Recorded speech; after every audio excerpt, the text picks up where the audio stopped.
अभिमान महाराष्ट्र। नमस्कार, मी डॉक्टर अनिकेत कुलकर्णी।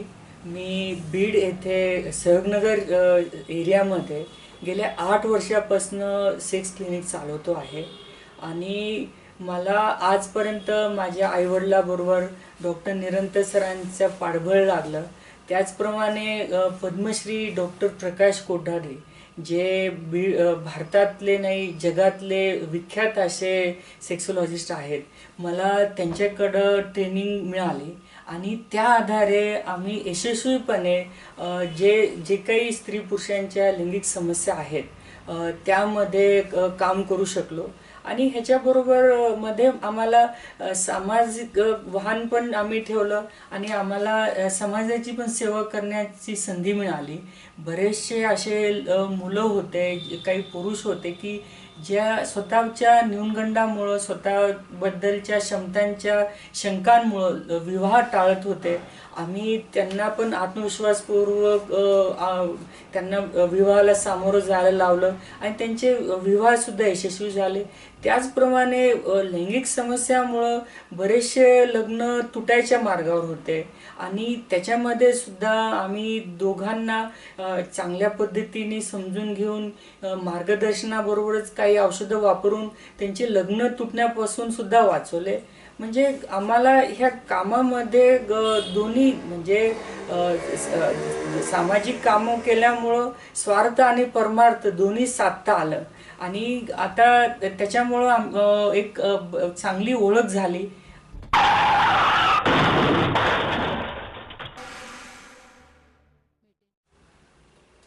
दिलखुलास व्यक्तिमत्व या ठिकाणी अनेक लोकांना सहकार्य करतं, कारण मन खुललं पाहिजे आणि मन खुलवण्यासाठी काही माणसं प्रामाणिकपणे संशोधन करतात। होय, संशोधनच, याला आपण रिसर्च असं म्हणतो। आणि हा रिसर्च का असतो? स्वतःसाठी नाही, तर लोकांची दुःख दूर करणे।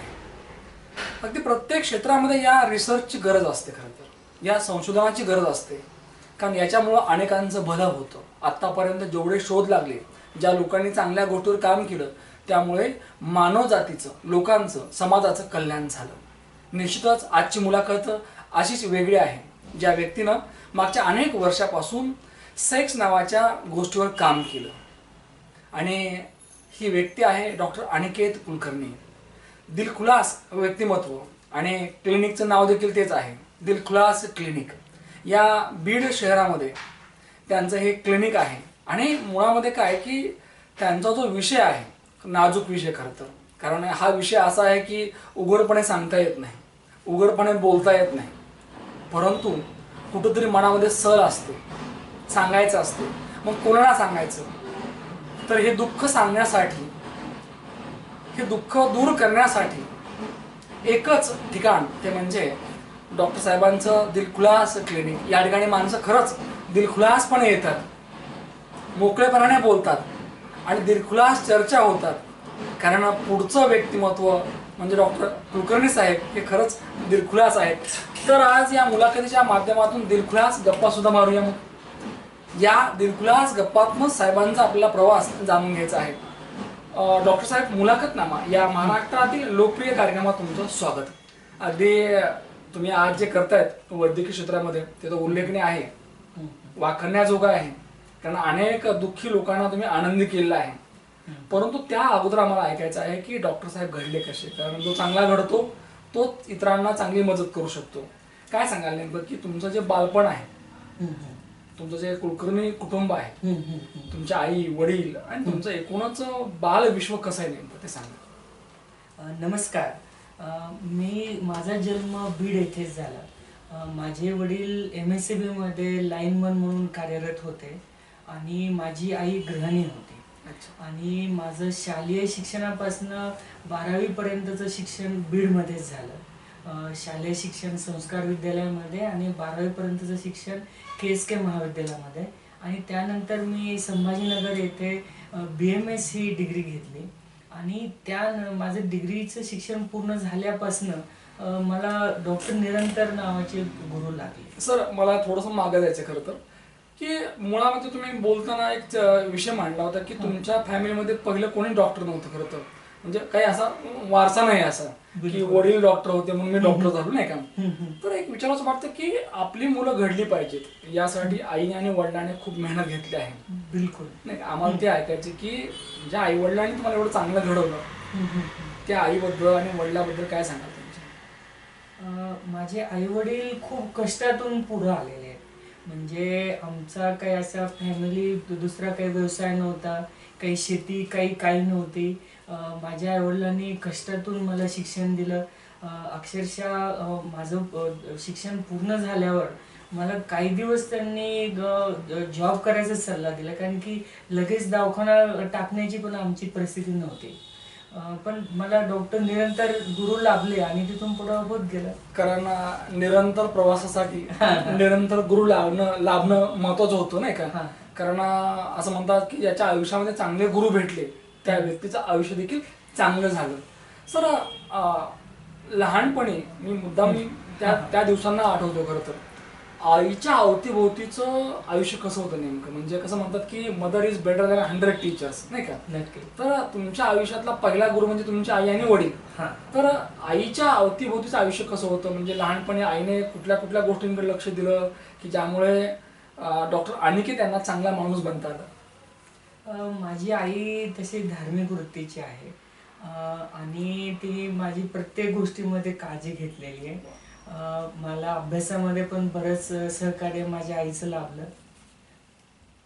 म्हणजे आई धार्मिक वृत्तीच्या आहेत. आईने अभ्यास करून घेतला, आईने अनेक गोष्टी तुम्हाला शिकवल्या. सर आईसाठी आपण नेहमीच लहान असतो खरं तर नाही का. हो. जसं तुम्ही आजही लहान आहात आईसाठी. हो.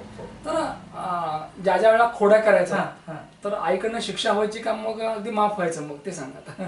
नाही, आईने अशी फार शिक्षा नाही केलेली, ती माफच करायची. कारण आज बघतो आपण की लहान जरी आपण शिक्षा केली त्याला कायदा आहे नाही का, त्याला शिक्षा अगदी ठरलेली असते. पण आई हे असं एक न्यायालय आहे की ज्या न्यायालयामध्ये सगळे गुन्हे माफ होतात नाही का, कळत न कळत केलेले. बरोबर. तर लहानपणी कसे होतात, खोडकर होतात, शांत होतात का अगदी कसं ते सांगा. नाही, मी लहानपणापासून थोडं शांत होतो. शांत आहेत. मी फार असा आईला त्रास दिलेलाच नाहीये. मग काही दिवसापूर्वी मी जाहिरात पाहिली होती बघा, सचिन तेंडुलकर यांची, बूस्ट इज माय एनर्जी. तसं तुमच्याकडे पाहिल्यानंतर मला विचारावंच वाटतंय की तुमच्याकडे जे एनर्जी आहे, जो उत्साह आहे, त्याचं नेमकं रहस्य काय. नाही, मी पहिल्यापासून हेल्थकडे लक्ष दिलेलं आहे आणि फार पूर्वीपासून मी रेग्युलर ना योगासनं परत ध्यानधारणा याचं सातत्याने सराव असल्यामुळं एक दिवसभर माझ्यामध्ये एनर्जी राहते. बहुत बढिया. सर हे झालं तुमच्या आईबद्दल, तुमच्याबद्दल. बऱ्याच वेळा काय असतं की जे आपला घडवतात आणि मी घडवलंय असं कधी म्हणत नाहीत, म्हणजे बाबा आपले वडील. तर तुमच्या जडणघडणीमध्ये वडिलांची नेमकी भूमिका काय राहील, नेमकी वडील त्या काळामध्ये कसे वागायचे की जेणेकरून तुम्हाला एक धाक राहिला, चांगला अभ्यास केला आणि चांगला माणूस तुम्हाला बनता आला. माझ्या वडिलांनी पहिल्यापासून आम्हाला उदाहरण म्हणून स्वतः कष्ट भरपूर केले आणि आमच्याकडून पण कष्ट करून घेतले. म्हणजे त्यांनी अभ्यासामध्ये शिस्त आम्हाला हे केली. परत नंतर जेव्हा मी व्यवसायामध्ये उतरलो त्यांनी मला सातत्यपूर्ण काम करायला लावलं. त्यांनी कष्ट आपले कमी पडू नये, बाकी फळाची अपेक्षा करण्यापेक्षा आपण कष्टावर भर द्यावं हेच आम्हाला शिकवलं. आई वडिलांनी हेच शिकवलं पाहिजे, हेच दिलं पाहिजे की फळाची अपेक्षा करू नका, कष्ट करत राहा. भले तुमच्याकडे 4 पैसे कमी येतील पण तुम्हाला कोणी नावं ठेवलं नाही पाहिजे. सर प्राथमिक शिक्षण, माध्यमिक शिक्षण, त्या काळामधलं तुमचं जे काही वातावरण होतं, तुम्हाला लाभले गुरुजन असतील, तुमचे मित्र असतील, तर ते वातावरण सांगा थोडंसं. म्हणजे कुठल्या शाळेमध्ये तुमचं शिक्षण झालं. माझं शिक्षण संस्कार विद्यालय ह्या शाळेमध्ये अक्षरशः बालवाडीपासून ते 10वी पर्यंत झालं आणि माझ्या शाळेमध्ये ग्रंथालय होतं आणि मला एक 7वी-8वी पासून पुस्तकांचा नाद लागला. अच्छा. आणि मला बरेचसे पुस्तकं तिथं वाचण्यामध्ये आले. पुस्तक वाचलं तर मस्तक जागेवर येतं, शांत होतं. तुम्ही आताच उल्लेख केला की तुम्हाला ग्रंथसंपदा, अगदी कादंबऱ्या वाचण्याचा एक छंद आहे खरं तर तुम्ही वाचलेले जे काही पुस्तक आहेत, जे ग्रंथ आहेत, नॉवेल्स आहेत, त्यातलं आवडलेलं नॉवेल कुठलं तुमचं, म्हणजे कादंबरी कुठली आवडलेली. मी तशा तर बऱ्याच कादंबऱ्या वाचलेल्या आहेत. तरी त्याच्यामध्ये ययाती नावाची कादंबरी मला खूप आवडली. वि स खांडेकरांची. हा हा. अरे वा. म्हणजे खरं तर ययाती की जी कितीही वेळा वाचा ते कमीच वाटतं नाही हा, का. हा, हा. खूप सुंदर कादंबरी आहे. मला असं वाटतं की काय वाचतो याच्यावर बरंच डिपेंड असतं. नक्की. सर असं कधी वाटलं बरं नेमकं तुम्हाला की आपण वैद्यकीय क्षेत्रात गेलं पाहिजे? मी 10वी पर्यंत जे वैद्यकीय म्हणजे ज्या काही क्लिनिकला जात होतो, तर मला पहिल्यापासून एक आकर्षण होतं की बाबा आपण पण असं काम केलं पाहिजे की ज्यांनी लोकांच्या वेदना लगेच दूर होतात आणि त्यांना समाधान लागतं. आणि फक्त हे क्षेत्र असं आहे की ज्यातून लोकांचे आशीर्वाद मिळतात. येस. बाकीच्या क्षेत्रामध्ये फक्त व्यवहार असतो. ह्याच्यामध्ये व्यवहारापेक्षा लोक तुमच्याकडे श्रद्धेने येतात आणि तुमच्याकडून अपेक्षा ते फक्त सेवेची धरतात आणि त्यांना काही जरी हे झालं, त्यांना काहीतरी मिळालं तर तुम्हाला आशीर्वाद देतात, जे की दुसऱ्या क्षेत्रात मिळत नाही. आप दवा देते हो और लोक तुम्ही दुवा देते. हा, नक्की नक्की. मला असं वाटतं की आपण काय देतो त्याच्यानुसार पुढची व्यक्ती आपल्याला द्यायला असते, नाही का. आपण लोकांचं दुःख दूर केलं हा हा.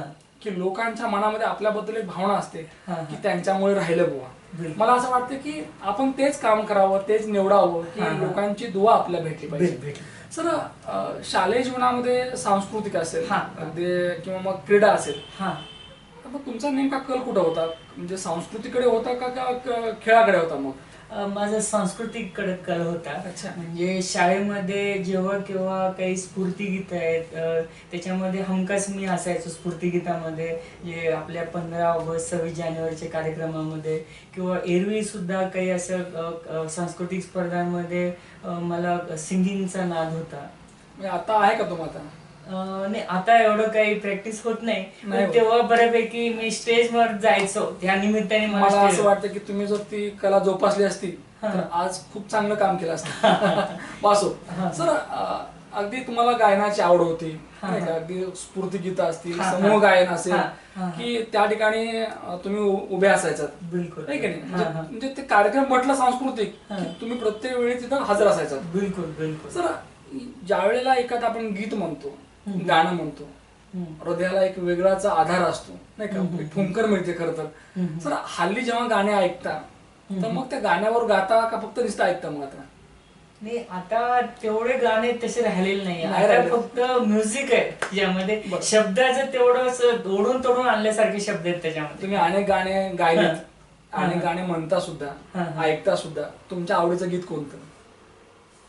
अशातलं सांगू का? नाही, कोणतंही लाईफ टाईम अगदी जे नेहमी आपल्या ओठावर गाणं येतं ते खरं तर. किशोर डान्सर एक तुम्हाला मी हे सांग. Yes yes. नीले नीले अंबर पर चांद जब आए, हे गाणं खूप आवडतं. अरे बहुत बढिया, बहुत. खरं तर ते गाणं माझ्या आवडीचं आहे. अरे छान छान. कलाकार या चित्रपटातला आहे ते. हा हा. येस. सर गाणं खरं तर ऐकलं पाहिजे, म्हणलं पाहिजे. कारण गाणं नाही म्हटलं तर मग आयुष्याचं रडगाणं होतं खरं तर. बरोबर, अगदी बरोबर. आयुष्याचं जर रडगाणं होऊ द्यायचं नसेल तर गाणं म्हणत राहा, गाणं म्हणलं. आणि म्हणता येत नसेल तर ऐकत राहा. हा. खरं तर तुमचा प्रवास एक दिलखुलास आहे खरं तर. एक वेगळे व्यक्तिमत्व आहात. सर आपली मुलं वेगळी बनली पाहिजेत, चांगली बनली पाहिजेत, यासाठी सतत आई वडिलांचं लक्ष असतं. तर या बाबतीमध्ये दोघांची नेमकी भूमिका काय होती नेमकी, की तुमच्याकडं सतत त्यांना लक्ष होतं का नव्हतं? माझे वडील ड्युटीमुळं फार लक्ष देऊ शकत नव्हते. माझी आईच माझे परीक्षा वगैरे अभ्यास ह्याच्यामध्ये लक्ष द्यायची. पण जसं मी वरच्या वर्गात गेलो 8वी नंतर, तर माझे वडील हे बघायचं की बुवा की तुला शैक्षणिक साहित्य काही कमी नाही पडलं पाहिजे. अच्छा. नाहीतर त्या अगोदर तर अक्षरशः मी नातेवाईकांची जुने पुस्तकं वगैरे वापरलेले आहेत. पण तिथून पुढे त्यांनी हे काळजी घेतली की बाबा मला शैक्षणिक साहित्य काही कमी नाही पडलं पाहिजे. वारंवार ते मला जाणीव करून देत होते की बाबा शिक्षण महत्वाचं आहे. तुला स्वतःच्या पायावर जर उभं राहायचं असेल तर तू शिक्षणामध्ये प्रगती केली पाहिजे. त्यांचा तेच ध्यास होता. म्हणजे आईचे वडिलांचे चांगले विचार होते. कारण काय असतं सर की जे पेराल तेच उगवतं. म्हणून आई वडिलांनी चांगल्या संस्कारांची, विचारांची पेरणी केली पाहिजे आणि त्याचं पीक मग नंतर दिसतं, जे आम्ही आज पाहतोच खरं तर. सर वैद्यकीय क्षेत्रामध्ये येऊन किती वर्ष झाले नेमके आणि इथला प्रवास काय? कारण आज तुम्ही ज्या घटकावर काम करतायत, सेक्स, लैंगिक समस्या नाही का, आणि याचे रिझल्ट आहेत खरं तर तुमचे. बिलकुल नाही का, ते सांगा मला. तसं तर मला 16 वर्ष झाले आहेत. माझं 2009 पासनं रजिस्ट्रेशन आहे. सुरुवातीला पहिले 8 वर्ष मी जनरल हॉस्पिटल केलेलं आहे. आणि तेव्हा मी तुम्हाला मग सांगितल्यासारखं माझं शिक्षण पूर्ण झाल्यावर डॉक्टर निरंतर सरांचं सानिध्य लागलं. मी त्यांचं असिस्टंट म्हणून काम सुरू केलं. तुम्ही मग एक उल्लेख केला होता की जेव्हा तुमचं शिक्षण पूर्ण झालं वैद्यकीय, तर तो क्लिनिक उभा करावं इथपर्यंत सुद्धा ऐपत नव्हती, बरोबर आहे ना? हो हो हो. तर ते सांगा आम्हाला. म्हणजे काय असतं की बऱ्याच वेळेला एक घुसमट होते खरं तर, की मी हे घेऊ शकत नाही, मी उभा होऊ शकत नाही, आणि त्यावेळेला तशा परिस्थितीतून उभारणं एक आव्हान असतं. तर तो प्रसंग काय नेमका, जेव्हा तुमचं शिक्षण पूर्ण झालं त्यावेळेला नेमके काय आव्हानं होती ती सांगा. आणि माझं BMS शिक्षण पूर्ण झालं. मी जनरल हॉस्पिटल किंवा जनरल क्लिनिकच्या आकर्षणातूनच खरं तर शिक्षण घेतलं होतं. पण जेव्हा प्रत्यक्ष सगळं पूर्ण झालं तर नवीन क्लिनिकला सगळं जागा बघणं, बाकीचं भांडवल उभं करणं आणि सुरुवातीचं स्ट्रगल करणं, तर एकतर खर्चाचे प्रश्न होतच, आणि सुरुवातीलाच माझ्या वडिलांना वाटलं की बाबा तू डायरेक्ट आव्हानांना समोर जाण्यापेक्षा तू चांगलं आणखी तयार हो. डॉक्टर निरंतर नावाजलेले आहेत आणि त्यांच्या जागेवर ते बसून काम करू देतात. म्हणजे प्रत्यक्ष तिथं फ्रीडम आहे तुला निर्णय घ्यायचा. नाही तर बाकीच्या जॉबमध्ये कसं राहतं की फक्त तुम्हाला ऑर्डर फॉलो करणं, इंडोर पेशंटला तेवढं करून घेणं. पण इथं तुला प्रत्यक्ष रुग्णसेवा केली जाते, करू दिली जाते. त्यामुळे तू इथं निवड. आणि काही डॉक्टर निरंतर साहेब हे तुमचे खरं तर गुरु, हा माझे गुरु, की ज्यांच्या बोटाला धरून तुम्ही इथपर्यंत आला. बिलकुल बिलकुल. त्यांच्याकडनं मला पेशंटशी कसं बोलायचंय, की कसं एक्झामिनेशन करायचंय, आणि पेशंटला कसं मेडिसिन कसा प्रतिसाद आला, त्यानुसार काय बदल करायचं, हे सगळं मला शिकायला भेटलं. अक्षरशः डॉक्टर निरंतर सरांच्या जिभेत सरस्वती होती असं तेव्हा लोक म्हणायचे. कारण की मी त्यांच्या सानिध्यात जवळपास मॅक्झिमम दिवसाचा वेळ त्यांच्याबरोबर घालवायचो. दिवसा त्यांच्याबरोबर असायचो, संध्याकाळी त्यांच्या जागेवर बसून मीच पेशंट बघायचो. तर माझ्या बोलण्यामध्ये, माझ्या प्रॅक्टिसच्या स्टाईलमध्ये नकळतपणे त्यांच्यात काही गुण मी आत्मसात केले आणि जे मला पुढे भविष्यात कामाला आले. डॉक्टर निरंतर साहेबांच्या जिभेवर खरं सरस्वती होती. हा. आणि मला असं वाटतं की त्या सरस्वती मातेचा आशीर्वाद तुम्हालाही लाभला नाही का. कारण आपण जिथं उभे राहतो तिथनं आपल्याला काहीतरी मिळालेलं असतं, ती शक्ती असते, बरोबर नाही का. सर, तुम्ही जेव्हा या क्षेत्रामध्ये आलात आणि चांगली प्रॅक्टिस करत होतात नाही का, तर मग असं कधी वाटलं तुम्हाला की आपण एखाद्या विशेष घटकावर आपण लक्ष केंद्रित केलं पाहिजे, त्याच्यावर आपण संशोधन केलं पाहिजे नाही का, त्यावर आपण जास्त फोकस केला पाहिजे, आणि तो विषय म्हणजे सेक्स, की ज्यावर असं खरं तर लोक बोलत नाहीत किंवा सांगत नाहीत, परंतु आतल्या आत ते सुरू असतं, बरोबर. तर मग का असं वाटलं, केव्हा असं वाटलं की आपण यावर काम केलं पाहिजे? ह्याची सुरुवात अक्षरशः मी जेव्हा 14-15 वर्षाचा होतो तेव्हा सुरुवात झाली. माझ्या वडिलांना सुद्धा वाचायचा नाद होता आणि ते काय करायचे की रद्दीमधलं पुस्तकं आणून वाचायचे. तर त्यांनी गृहसेविका नावाचं मासिक आणले होते आणि त्याच्यामध्ये मी पण चाळायचो वडिलाबरोबर पुस्तकं ते. तर त्याच्यामध्ये सेक्सोलॉजी डॉक्टरांचं कॉलम असायचं. आणि वडिलांनी पूर्ण वर्षभराचे ते मासिक आणले होते. ते मी उत्सुकतेपोटी एक एक वाचत गेलो. म्हणजे मला पहिलं ह्याबद्दलचं नॉलेज तेव्हा मिळालं की बाबा असे प्रॉब्लेम असतात आणि त्यासाठी डॉक्टर असतात. आणि नंतर मला उत्सुकता होती, पुढं मी डॉक्टर झाल्यावर मला काही डॉक्टर राजेंद्र भोसले सर आहेत, डॉक्टर विठ्ठल प्रभू सर आहेत, त्यांची पुस्तकं वाचायला भेटले. आणि त्यात मला माहिती झालं की जे लैंगिक समस्या आहेत त्या केवळ औषध उपचाराने ठीक होत नाही, त्याच्यामध्ये समुपदेशन खूप आवश्यक असतं. आणि मला जाणीव झाली की समुपदेशन शिवाय हे ट्रीटमेंट होत नाही. आणि डॉक्टर निरंतर सरांच्या सानिध्यामुळं मला जे बोलण्याची किंवा पेशंटची काउन्सिलिंग करायची सवय लागली होती, तर मला लोकांकडून असे फीडबॅक मिळत होते की तुमचं बोलणं आवडतं आम्हाला, तुम्ही आमचे कन्सेप्ट क्लिअर करतात, आम्ही मुद्दाम त्यासाठीच तुमच्याकडे येतो. तर मला तिथून प्रेरणा मिळाली की आपण चांगल्या पद्धतीने लोकांशी इंटरॅक्ट होतोय, तर आपण ह्यात उतरलं पाहिजे. आणि त्यामुळे मी मुद्दाम तयारी करून ह्याच्यामध्ये उतरले. बऱ्याच वेळेला डॉक्टर साहेब की एखादी व्यक्ती जर खिंडीत सापडली हां तर त्याला आपण आपल्या सोयीनुसार दाबायला असतो हां नाही का? हां. कारण ज्या वेळेला एखादा प्रॉब्लेम असतो आणि तो हां. आपल्या सेक्सशी निगडीत असेल हां हां आणि ते सांगायचं नेमकं कोणाला, हां नक्कीच. जायचं नेमकं कुठं, कुठं जायचं? म्हणजे कुठं जायचं, हां. सांगायचं कुणाला हां. आणि काय करायचं हां, हां. हेच कळत नाही. आणि मग ती व्यक्ती पूर्णपणे अगदी गांगारलेली असते, हो हो. कन्फ्युज असते. हम्म. तर अशा सगळ्या व्यक्ती तुमच्याकडे येतात. हां तर आम्ही ऐकलंय की तुम्ही त्या व्यक्तीचा म्हणजे परसचा फायदा घेत नाही, गैरफायदा घेत नाहीत. तर अगदी त्याला चांगल्या ह्याच्यामध्ये अगदी व्यवस्थित कमी पैशामध्ये त्याला ट्रीट करता आणि तीच व्यक्ती खऱ्या अर्थानं तुमची माउथ पब्लिसिटी करते.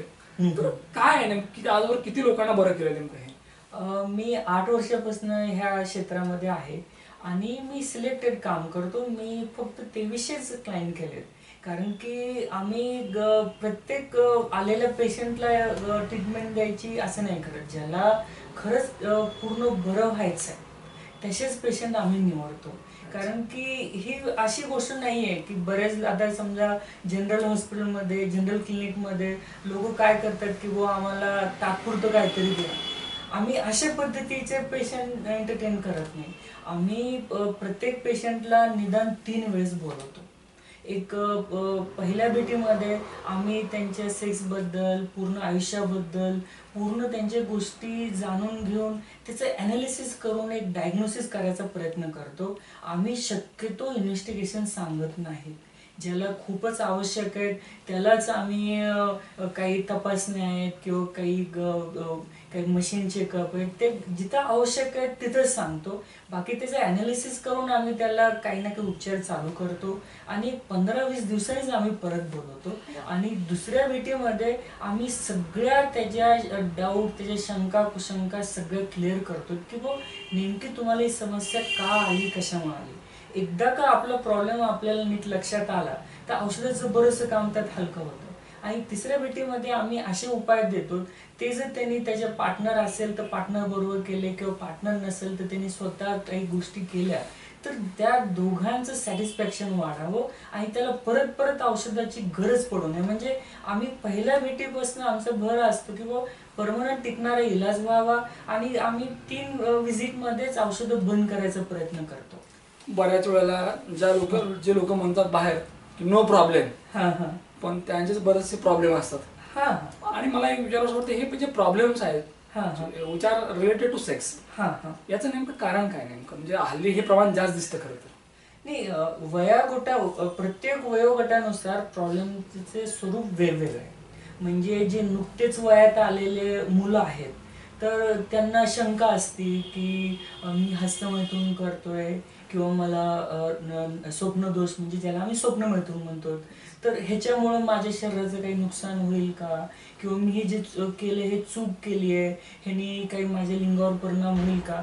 कारण की त्यांना घरी आईवडील काही सांगत नाही ह्याबद्दल. शाळा कॉलेजात काही शिकवलं जात नाही आणि ते एकूण तिकून जे माहिती त्यांच्यापर्यंत पोहोचते ते चुकीचं ज्ञान त्यांच्यापर्यंत पोहोचतं.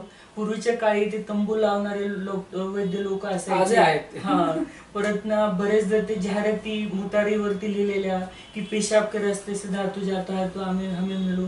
आता ते डिजिटल रूपामध्ये पण आले. म्हणजे बरेचसे जे सेक्सोलॉजिस्ट नाही आहेत पण स्वतःला सेक्सोलॉजिस्ट म्हणून युट्यूबवरून वेबसाईटवरून अशा काही गोष्टी सांगतात की ते स्वतःला हे समजतात की बुवा की मी चूक केली आहे. परत ह्यातून त्यांच्या मनामध्ये निवडून येतं की बुवा ह्याच्यामुळे मला कमजोरी आली आहे आणि त्यांच्या लाईफमध्ये जे काही बदल घडतात त्याचं कारण ते ह्याच्यावर देतात की बुवा कुणाला वाटतं की बुवा माझ्या चेहऱ्यावर पिंपल्स आलेत, कुणाला वाटतं की बुवा मी शारीरिकदृष्ट्या कमजोर आहे, माझ्यात तेवढी ताकद नाही आहे, कुणाला वाटतं की अगोदर माझं डोकं खूप चांगलं चालत होतं आता तेवढं चलत नाही. म्हणजे शरीराचं मनाचं काही जरी प्रॉब्लेम असेल तर त्यांना वाटतं ते त्याचं आहे.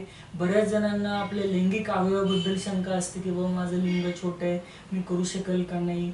ह्या बसणं पण तिथून पुढं सेक्सुअली ॲक्टिव्ह झाल्यावर त्यांना सेक्समध्ये काही प्रॉब्लेम आला तर बऱ्याचदा काय प्रतिक्रिया येते की बुवा त्यांना एक लगेच ना चिंता येते मला जमत नाही म्हणजे मला काही झालं असेल का. आणि ह्याच्यामध्ये काम करणारे प्रामाणिक डॉक्टर नाही आहेत. मग काहीतरी तात्पुरती मेडिकलवरची गोळी घे किंवा ओळखीच्या डॉक्टर कोणी एखादी गोळी घे आणि ती गोळी घेऊन तुम्ही करायचा प्रयत्न करा आणि त्यांनी पूर्ण यश येत नाही आणि मग त्यांनी त्याचं चिंता आणखी वाढत जाते आणि चिंतेमुळे तो ना समस्येमध्ये आणखी खोल जात राहतो. तसंच ना उतार वयामध्ये काय राहतं की बऱ्याचदा उतार वयामध्ये वयामुळे सुद्धा काही प्रॉब्लेम येईल का असं बऱ्याच जणांच्या मनात गैरसमज असतो. कोणाला काही आजार पण झालं, समजा काही ऑपरेशन झालं, त्याच्यामुळे त्याच्या मनामध्ये भीती असते की बाबा आता मला हे ऑपरेशन, समजा कोणाला हृदयाचे अँजिओप्लास्टी ऑपरेशन झाले तर त्याला डॉक्टर लोक सांगत नाहीत की मग त्याच्यानंतर तो त्याचं लैंगिक आयुष्य चालू ठेवू शकतो का नाही. पण त्याला हे शंका असल्यामुळं तो प्रॉब्लेम सुरू होतो. म्हणजे वेगवेगळ्या वयोगटामध्ये वेगवेगळ्या समस्या असतातच आणि त्या समस्येचं आम्हाला आकलन करून त्यानुसार आम्ही त्याचं सेक्स एज्युकेशन आहे, काउन्सिलिंग आहे आणि काही औषधाचा वापर असं करून आम्ही त्याची ट्रीटमेंट करतो. विषय एकच आहे हां, तो म्हणजे सेक्स. हां, आणि त्याच्या रिलेटेड अनेक प्रॉब्लेम्स आहेत खरं. बिलकुल बिलकुल. आणि हे सगळे प्रॉब्लेम घेऊन लोक तिथे आपल्याला यायले असतात. हां हां. म्हणजे दिलखुलास क्लिनिक मध्ये जेव्हा माणूस येतो त्यावेळेला तो 10 वेळा बघायला असतो मागे पुढे, कोणी आपला पाहत नाही. मग याच्यामध्ये काय असते की त्याचे जे सिक्रेट आहे की सर मी आलो होतो सांगू नका. असते म्हणजे जे काही हे जे आहे ना सिक्रेट सांगू नका किंवा ते झाकून ठेवणे किंवा त्याला असा आत्मविश्वास देणे. तर एक साधारणतः काय नाही की जेव्हा तुमच्याकडे पेशंट येतात आणि जेव्हा त्यांची ट्रीटमेंट पूर्ण होते तर या दरम्यानचा तुमचा जो संवाद असतो तो काय असतो नेमका. एक तर आम्ही त्याला सुरुवातीलाच विश्वासात घेतो की आम्ही हे पूर्णतः गोपनीय राहील. तुम्ही आमच्याकडे आलात हे आम्ही कुठं शेअर करणार नाही आणि त्याला आम्ही विश्वासात घेतो किंवा तू सगळ्या समस्या तुझ्या आम्हाला सांगू शकतात किंवा कपल असेल किंवा स्त्री असेल किंवा पुरुष असेल की आम्ही त्यांना विश्वास देतो की तुम्ही तुमच्या काय जे समस्या आहेत त्या आमच्याजवळ मांडा. कारण की कुठंतरी व्यक्त होणं महत्वाचं आहे. कारण की सहसा हे प्रॉब्लेम कुठं शेअर केलं जात नाही, ते मनातल्या मनामध्ये गुंतत राहतात. बरेच जण ह्या प्रॉब्लेम सहित बरेचसे वर्ष काढतात. काही लोकांना सुरुवातीला सेक्स असतो म्हणजे ते या ठिकाणी एक विशिष्ट वय असेल की 40 नंतर त्यावेळेला त्यांचा प्रॉब्लेम आणि क्रिएट झालेला असतो. सुरुवातीला नसतो पण मध्येच येतो मग हा म्हणजे जिथं की त्यांना कुठलाच सेक्स होत नाही. तर मग अशा लोकांना रिकव्हर करताना नेमके काय आव्हानं असतात आणि त्यांना किती वेळ लागतो. मुळात एक मी इथं स्पष्ट करू शकतो की सेक्सला एक्सपायरी डेट नसते. असं काही नाहीये की ह्या वयापर्यंत मनुष्य सेक्स करू शकतो, नंतर ते कमी होतं किंवा ह्या वयानंतर बंद होतं, असं नाही. बऱ्याचदा काय की आजच्या चुकीच्या जीवनशैलीमुळं, वेगवेगळ्या व्यसनांमुळं, बॅड हॅबिट्समुळं बरेचदा काही आजार जडतात की समजा जसं की शुगर आहे, BP आहे, बऱ्याच जणांना हाय कोलेस्ट्रॉल आहे. तर ह्या आजारामुळं थोडं शरीरामध्ये जसं बदल होतो तसं सेक्सवर निश्चित परिणाम होऊ शकतो आणि तो परिणाम झाला तरी त्याला उपचाराने नीट करता येतं. म्हणजे साधारणतः त्याला किती वेळ लागतो की किती महिने लागतात तुमच्या ह्याच्यामध्ये. नाही, एकतर आम्ही पूर्ण त्याचं अनालिसिस करतो की नेमका प्रॉब्लेम कशामुळं आहे, की म्हणजे काही शारीरिक दोषामुळं तो त्यांना लैंगिक समस्या आहे का काही त्यांच्यामध्ये भीती आहे, काही गैरसमज आहे. बऱ्याचदा काय होतं की कधी मध्ये अपयशानं कुणाला होऊ शकतं. जमलं नाहीये म्हणजे जमणारच नाही असं नाहीये, पण एकदा जमलं नाही तर बऱ्याचदा माणसाच्या मनात राहतं की मला जमत नाहीये आणि तो पुढच्या वेळेस करताना त्याच्या मनात तेच येतं मला तसंच होईल का म्हणलं की तसंच होणार. आपल्याकडे काय आहे समस्या मुळामध्ये की लैंगिक शिक्षणाचा अभाव आहे. त्यावर कोणी बोलतच नाही. ना शाळेमध्ये कोणी बोलतंय, ना बाहेर समाजात कोणी बोलतंय, ना घरी कोणी बोलतंय नाही का. म्हणजे अगदी तेरी बी चूप मेरी बी चूप, मग सांगायचं कोणाला. तर मला असं वाटतं की तुम्ही या दिलखुलास क्लिनिकच्या माध्यमातून खरं तर फार मोठ्या विषयावर तुम्ही अभ्यास करतायत नाही का, की त्याच्यावर अभ्यास करणं ही काळाची गरज आहे. खरं तर तुम्ही अभ्यास केलेला अभ्यास तुम्ही लोकांच्या कामाला आणतायत नाही का. कारण असा ते करता सायाचा तुका म्हणे अभ्यास, पण अभ्यास केला पाहिजे आपण नाही का. तर काय नेमकं आता पुढील काळामध्ये आणखी नेमकं काय टार्गेट तुमचं, म्हणजे कशा पद्धतीने काम करायचं. तसं तर CSCPI नावाची संघटना आहे, centre for sex education and parenthood international. ही इंटरनॅशनल संघटना आहे आणि त्याच्या भारतीय शाखेच्या गव्हर्निंग काउन्सिलवर मी एक्झिक्युटिव्ह मेंबर म्हणून आहे. म्हणजे मी राष्ट्रीय लेवलचं त्याचं सभासद आहे. आणि ही संघटना सेक्समध्ये जनजागृती वाढवण्यासाठी, डॉक्टरांमध्ये जनजागृती वाढवणं, त्यांना सेक्स प्रॉब्लेममध्ये काम करण्यासाठी प्रेरित करणं, परत जनरल पब्लिकसाठी कार्यक्रम घेणं, ह्यासाठी काम करते. परत मी वेळोवेळी जिथं मला काही संधी मिळेल तिथं मी ऑनलाईन किंवा ऑफलाईन काही ना काही कार्यक्रम घेतो की ज्यातून जनजागृती वाढेल. एक दिलखुलास व्यक्तिमत्व, कारण ज्या वेळेला तुमची साधना निरंतर असते, कारण गुरुचं नाव आहे डॉक्टर निरंतर, आणि डॉक्टर निरंतर साहेब यांच्या आशीर्वादाने ही सेवा निरंतर सुरू आहे. आणि या निरंतर सेवेमध्ये व्यक्तिमत्व दिलखुलास झालं आणि आता खऱ्या अर्थानं या ठिकाणी या दिलखुलास क्लिनिकच्या माध्यमातून हे दिलखुलास व्यक्तिमत्व अगदी लोक अगदी दुःखी भावनेने येतात, दुःखी चेहऱ्याने येतात आणि ट्रीटमेंट नक्की सुद्धा माणसं दिलखुलास होतात. कारण ज्या वेळेला एखाद्या व्यक्तीचं आयुष्य फुलवायचं असतं एवढं सोपं नसतं खरं तर, कारण त्यासाठी मनातून त्याची सेवा करायची असते. कारण वैद्यकीय सेवा याच्यामध्ये नावच काय, सेवा आहे. लोकांना सेवा द्यायची आपल्याला, कारण service to man service to God, नाही का. लोकांची सेवा हीच ईश्वर सेवा आहे.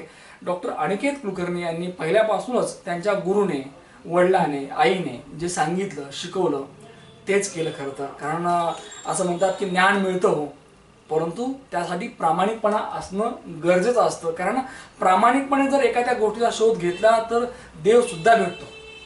ह्यात एक मी आणखीन एक बोला. ह्या कामातून मला रुग्णसेवेबरोबर ना समाजसेवाचं सुद्धा समाधान मिळतं. निश्चित. मी काही उदाहरण इथं देऊ इच्छितो की आपल्या समाजामध्ये असे बरेच पुरुष आहेत की जे त्यांच्या व्यवसायामध्ये यशस्वी आहेत, आणि तरी त्यांचं लग्नाचं वय झालं, अक्षरशः 32-33 वर्ष झालेले आहेत. असे काही पुरुष माझ्याकडे येऊन गेलेत की त्यांचं आयुष्यात सगळं आलबेल असताना सुद्धा ते लग्न टाळत होते. कारण की त्यांच्या मनामध्ये एक न्यूनगंड होता की भीती होती की मी अगोदर चुका केलेल्या आहेत आणि त्याच्यामुळं मी लग्नानंतरच्या संबंधाला सक्षम आहे का नाही. बऱ्याच जणांना त्यांच्या लैंगिक अवयवाबद्दल शंका होती की माझा तर अवयव छोटा आहे, मग मी सक्षम आहे का नाही, आणि त्याच्यामुळे ते लग्न टाळत होते. अशा काही लोकांना आमच्या मदतीने आम्ही त्यांना आत्मविश्वास देऊन त्यांचं लग्नही झालं आणि ते वैवाहिक आयुष्यामध्ये यशस्वी पण झाले. म्हणजे जे लाजाळू होते त्यांना तुम्ही लग्नाळू केलं. बघा, अनेक खरं तर गोष्टीत मला असं वाटतं की हे चॅनल जे लोक आता पाहतात खरं तर, कारण आमचे व्ह्युअर्स अगदी कोटी आहेत, नाही का, आणि पाहणाऱ्या संख्या जास्त आहे. मुळामध्ये कुणाच्या तरी मनामध्ये एक प्रॉब्लेम असतो, अडचण असते, पण सांगायची कुठं.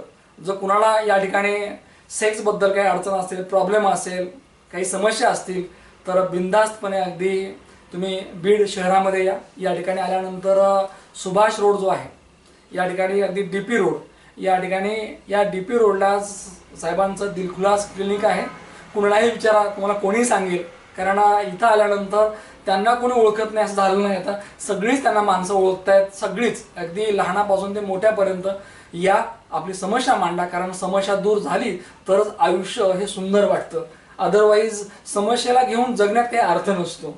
तर निश्चितपणे तुम्हाला डॉक्टर अनिकेत कुलकर्णी यांच्या साधला संवाद आवडला असेल. परत भेटूया पुढच्या मुलाखतीमध्ये. तोपर्यंत पाहत राहा न्यूज वन महाराष्ट्र चॅनल. धन्यवाद.